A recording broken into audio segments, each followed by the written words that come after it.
Sacred Remembrance Day, Devotee.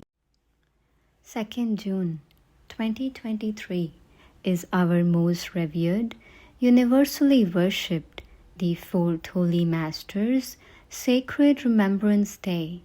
Devotees are observing the Holy Remembrance Day in Sri Prayag Dham, in the shelter of our present spiritual master.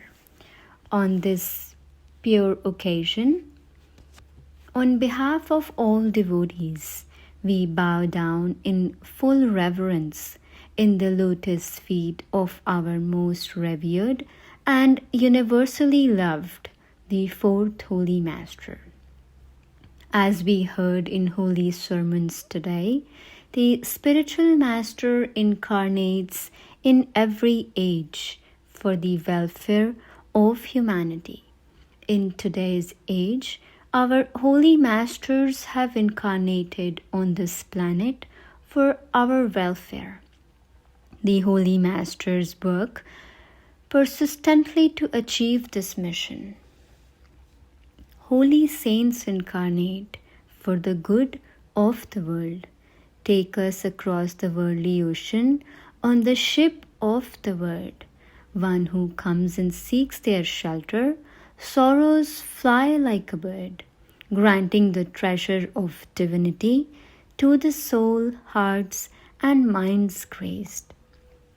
To guide devotees on the spiritual path and to bless them with the holy name is the only mission of the holy masters and the reason for their incarnation.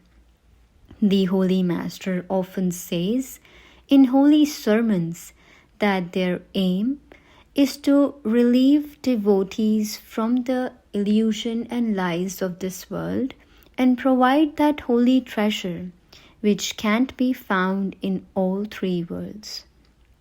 And what is that holy treasure?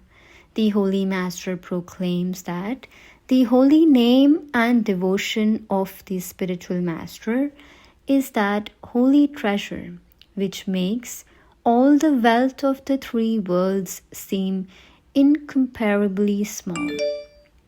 To grant this holy treasure, our holy masters incarnated in this planet. To spread the light of holy name and devotion, the magnificent Shri Anandpur Dham was built. And to spread the same light to devotees, our most revered, the Fifth Holy Master worked tirelessly all his life to achieve this mission, and in present time, our present Holy Master is spreading that same light to all devotees who have come in his shelter.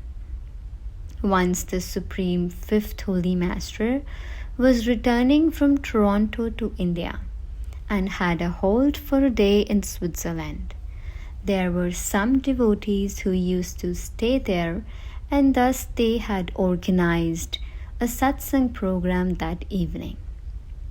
At the same time, there was an Indian police officer of high rank who was visiting, and he found out that the most revered Supreme Holy Master from India was in town, and a satsang program was organized in the evening. He came to attend the program.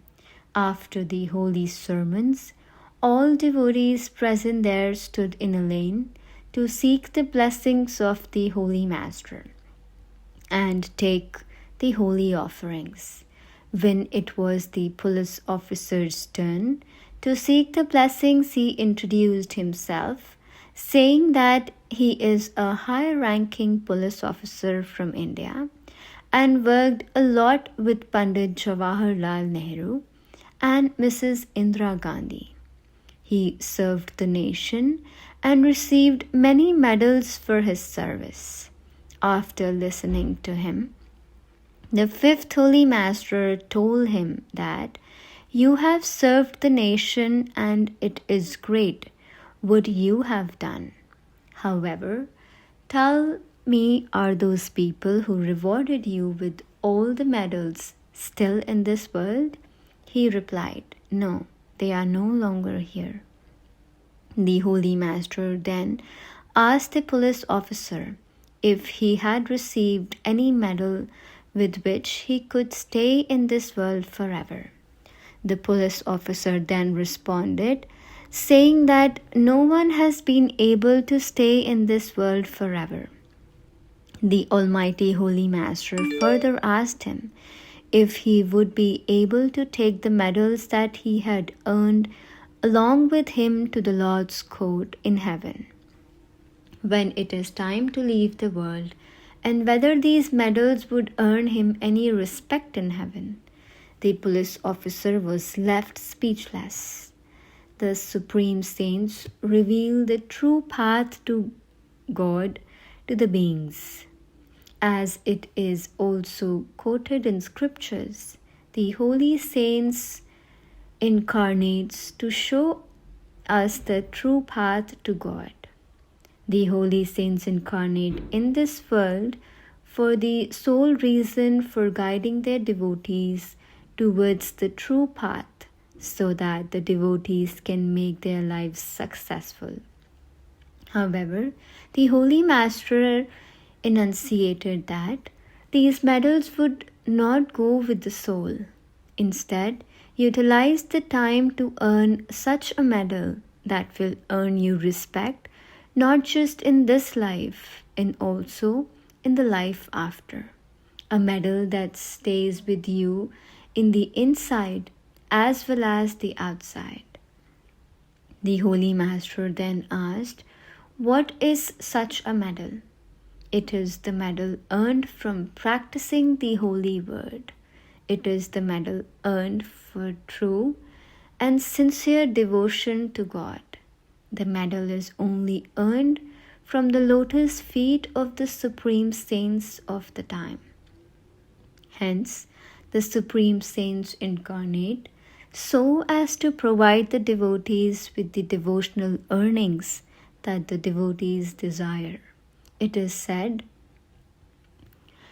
"No other God like my Satguru, nowhere in the three worlds, granting the treasure of the holy word, true happiness unfurled."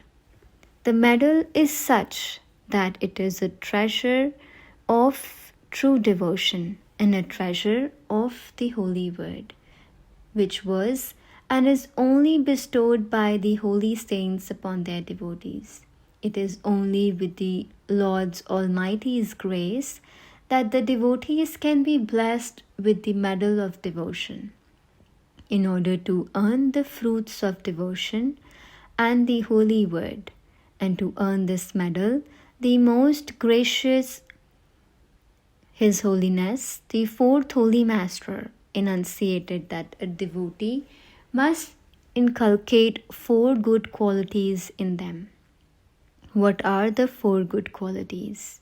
These are not 4 good qualities, but instead these are the 4 gems, the 4 precious gems. Those that have these 4 gems are those that are blessed with Lord's grace and happiness. Their lives are full of bliss, and they are those who are destined to earn the medal of true devotion and holy word. What are these 4 qualities? The first quality is truthfulness. What do we call the truth? What is true?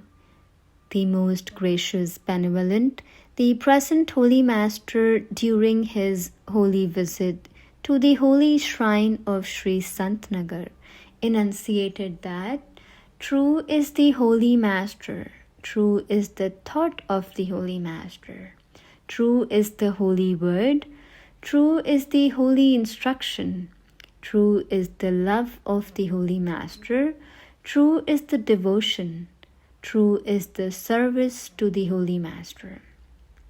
One who has to earn truthfulness must chant on the holy word, must practice meditation, and must forever imbibe into their hearts the holy instructions of the Holy Master.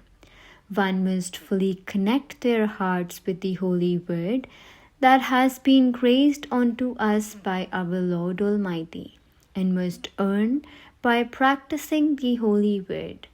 Then, wherever you go, you will always receive true happiness. The holy saints have enunciated in their holy words that, dwelling in peace inside and within, says Nanak, holy word implanted within.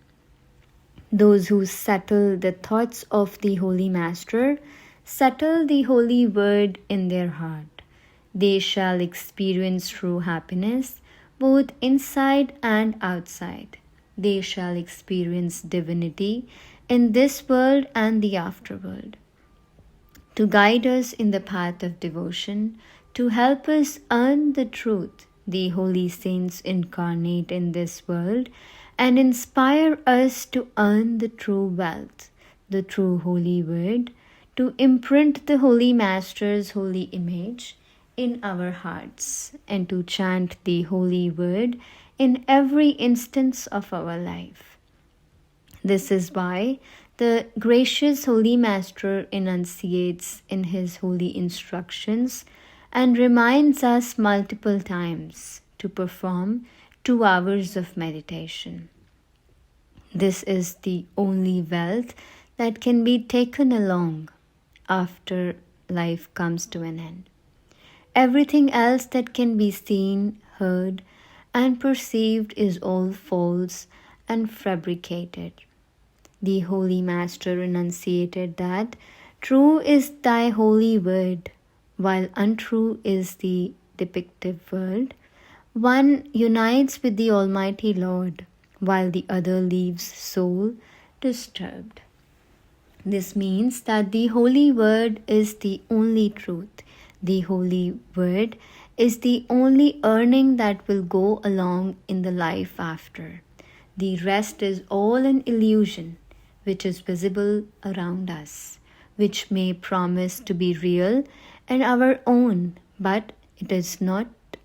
None of this shall be our true companion. Hence the Holy Master enunciated that one must always imbibe truthfulness in their hearts. Truth shall be your greatest merit, value like nothing other. Truth shall cleanse your heart within, revealed on by forefathers.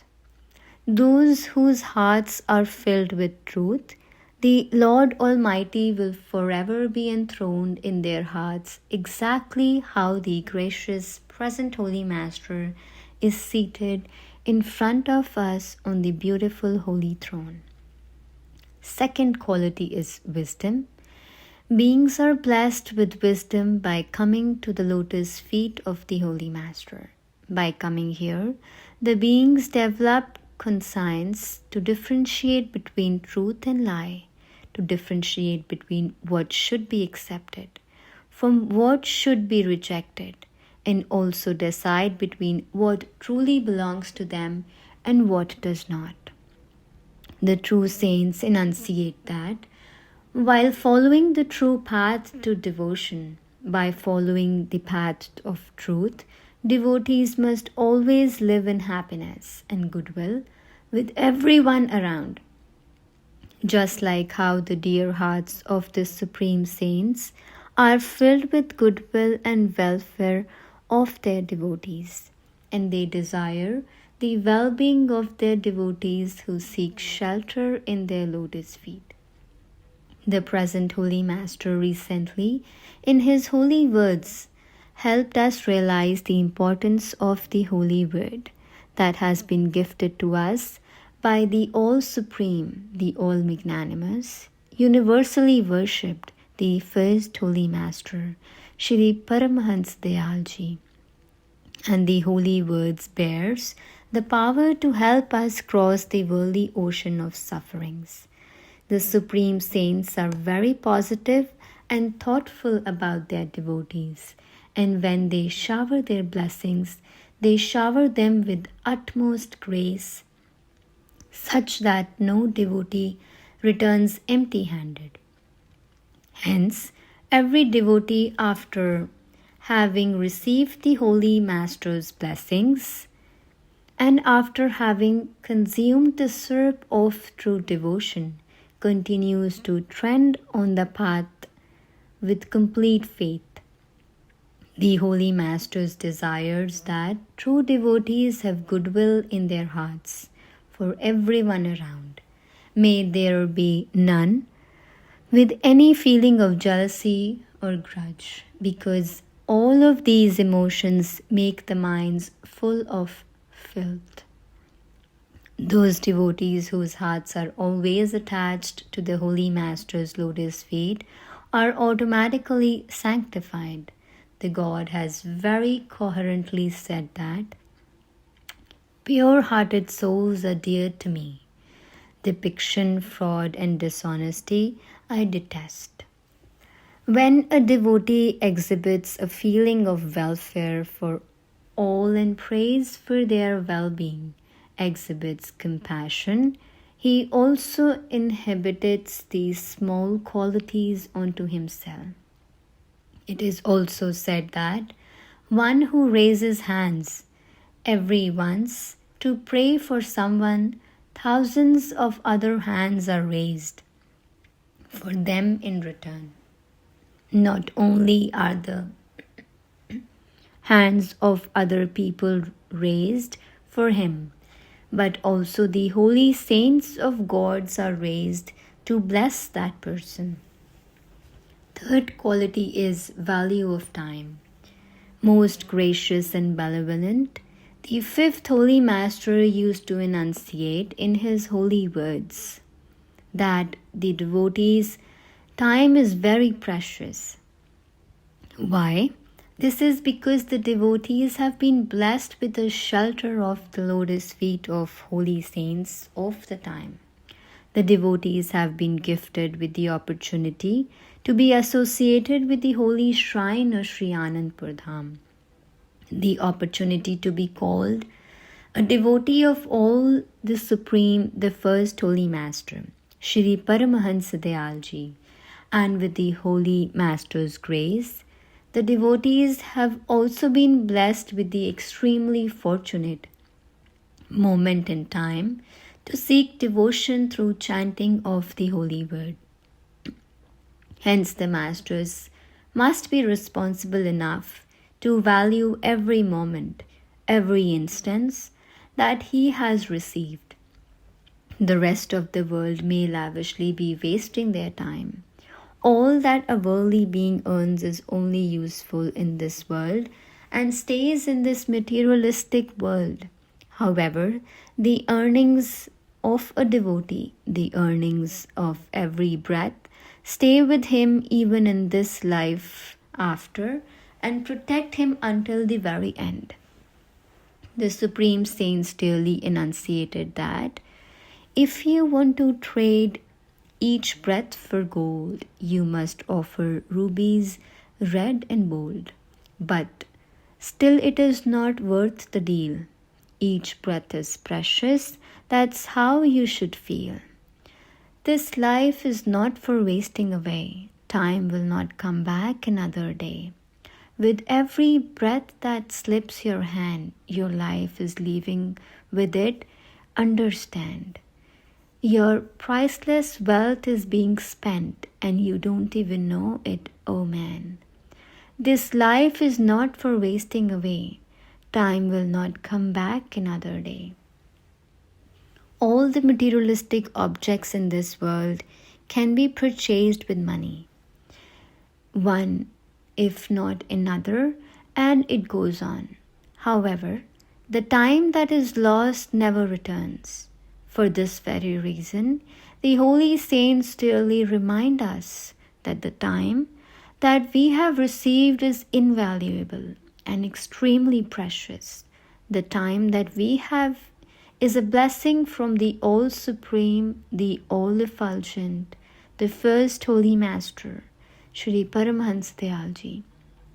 The Gracious, His Holiness the Third Spiritual Master enunciated that it is not from inherent appetite that the devotees who have arrived in the holy shrine have acquired from birth. It is from several births of hardship that you have been provided with this opportune devotion, and a lot of our own diligence has gone into providing you devotees with these golden moments of being present in the holy shrine of Shri Anandpur Dham and being graced with the Almighty's holy vision. Hence, it is important to value time. Every moment in time is extremely valuable. Spend every moment in service to Lord, in chanting the holy word, meditating to the thoughts of the Holy Master, so that you are bestowed with the treasure in front of which the treasure of the three worlds is also small. Fourth quality is the benevolence and good intentions towards the holy path. The devotees who have come to the holy temple come here after being chosen by the All Supreme, the First Holy Master, Shri Paramhans Dayalji. We are the chosen ones, the marked souls. The objective here is to reveal the soul. Hence, our body, our mind, our deeds must be strictly following the path that the holy saints have formulated, and by doing so, we must always focus on the welfare of ourselves and our soul. If we let the mind free from our control, it is a grave loss to the mind and the soul, which is a very big loss. There is no limitation of any resource in the holy shrine, and everything is in abundance. The Holy Master should also enunciate that eat as much as you would like, but lose not a single grain. Water will flow out of any tap that you open, but it must be your responsibility to not lose a single drop of water that flows out of the tap. Although light and fan can be turned on at the press of a button, it must be your responsibility to be served in comfort only as much as is needed. Since there is no limited resources, there should also be none wasted. Nothing should be put in harm, be it an object, be it someone's soul, be it your own soul. No word uttered or action committed must intend to cause any harm to any soul. The gracious Third Holy Master has always said in his holy words that we may although accept the loss of any object with some difficulty, but we can never accept the loss of our soul's welfare, because the holy saints incarnate in this world mainly for the welfare of the devotees. It is our duty and collective responsibility to implement these four qualities in our heart. Those who own these four gems, these four qualities, their lives will forever be full of eternal bliss, love and joy. By seeing the devotees in joy and happiness, the Holy Master also feels extreme happiness, just how the present Holy Master, seated in front of us, is overjoyed in happiness by seeing his devotees. Our beloved present Holy Master enunciated that by seeing his devotees happy, following the path of devotion, following the holy instructions and chanting on the holy word, the Lord also experiences extreme happiness. This happiness is not only experienced by us, the present Holy Master, but is also experienced by the All Supreme, the First Holy Master, Shri Paramhans Dayalji. Hence, it becomes our duty that we, as devotees, inculcate the teachings of the gracious Lord, the fifth gracious Master, into our lives and affirm that the true and divine path that the Holy Master has guided us towards, the motive with which the Holy Master has accepted us in his lotus feet, we abide by his holy instructions. Every devotee must therefore follow the 5 principles of devotion and practice 2 hours of meditation, be it in parts of 2, 3, or even 4. But it must be performed by implementing the 5 holy principles of devotion into our lives and following the true path of our lives will be filled with happiness and joy, which will also bring happiness to the holy saints. Our lives will hence be successful, and the Holy Master's blessings will shower upon us always. बोलो जयकारा बोल मेरे श्री गुरु महाराज की जय।